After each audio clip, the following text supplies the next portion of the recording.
ప్రభువు పేరట మీ అందరికీ శుభాభివందనములు. ఈరోజు మన అనుదిన వాక్య ధ్యానమైన ఎడారిలో సెలయేర్లలోని వాక్యము. మన ఎడల ప్రత్యక్షము కాబోవు మహిమ ఎదుట ఇప్పటి కాలపు శ్రమలు ఎన్నతగినవి కావని ఎంచుచున్నాను. రోమీలకు రాసిన పత్రిక 8వ అధ్యాయము 18వ వచనము. ఒక సీతాకోక చిలుకకి చెందిన ఒక ప్యూపాను దాదాపు సంవత్సరం పాటు దాచిపెట్టాను. అది చూడ్డానికి చాలా విచిత్రంగా ఉంటుంది. అది కూజ ఆకారంలో ఉంది. దాని మెడ దగ్గర చిన్న రంధ్రం ఉంది. లోపల తయారవుతున్న కీటకం దానిలో గుండా చీల్చుకొని బయటికి ఎప్పుడో వెళ్ళిపోయింది.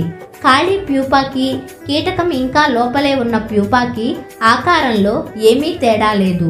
ఆ రంధ్రం చుట్టూతా ఉన్న సిల్క్ దారాలు ఏమీ తెగిపోయినట్టు గాని చెదిరినట్టు గాని లేవు. కీటకం సైజుకి ఆ రంధ్రానికి ఉన్న తేడాని బట్టి చూస్తే కీటకం అసలు బయటికి ఎలా వచ్చిందా అన్న ఆశ్చర్యం వేస్తుంది. లోపలి కీటకం పడే పాట్లు వర్ణించనలవి కాదు. జీవశాస్త్రజ్ఞులు కనుక్కున్నదేమిటంటే అంత చిన్న రంధ్రంలో నుండి దూరి బయటికి వస్తున్నప్పుడు ఆ ఒత్తిడికి ఆ కీటకం శరీరంలోని జీవద్రవాలు దాని రెక్కల్లోని నాళాల్లోకి వెళ్తాయట. ఎందుకంటే ఆ జాతికి చెందిన కీటకాల్లో అప్పటిదాకా రెక్కలు సరిగ్గా తయారు కావట. ఆ ద్రవాలు రెక్కల్లోకి ప్రవహించేదాకా ఆ రెక్కలు ఎగరడానికి పనికిరావట. నా దగ్గర ఉంచుకున్న ఆ ప్యూపాలో నుండి కీటకం చెరలో నుండి బయటపడ్డట్టు బయటికి రావడాన్ని నేను చూశాను. ఓ మధ్యాహ్నం అంతా అప్పుడప్పుడు అటు ఒక కన్నేస్తూ దాన్ని గమనించాను. అది ఓపికగా పాటుపడుతూ పెనుగులాడుతూ బయటపడడానికి ప్రయత్నిస్తూ ఉంది. ఎంత కష్టపడినా అంగుళమైన బయటికి పడినట్టు అనిపించేది కాదు. చివరికి నాకు విసుగెత్తింది. బహుశా ఆ రంధ్రం చుట్టూ ఉన్న దారాలు పొడిగా ఉండడం చేత సాగడం లేదేమో. నేను ఆ ప్యూపాని చెట్టు మీదే ఉంచినట్టయితే ఆ దారాలకి కాస్త చెమ్మ తగిలి రబ్బరులాగా సాగేవేమో. నేనే దాన్ని ఇంట్లోకి తీసుకొచ్చి దాని సహజమైన సాగే గుణాన్ని చెడగొట్టానేమో అనుకొని ఆ రంధ్రాన్ని వదులు చేద్దామనుకున్నాను.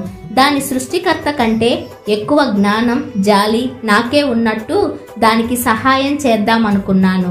ఒక చిన్న కత్తెర తీసుకొని అది కాస్తంత తేలికగా బయటికి రావడానికి వీలుగా ఆ రంధ్రం అంచును కొద్దిగా కత్తిరించాను.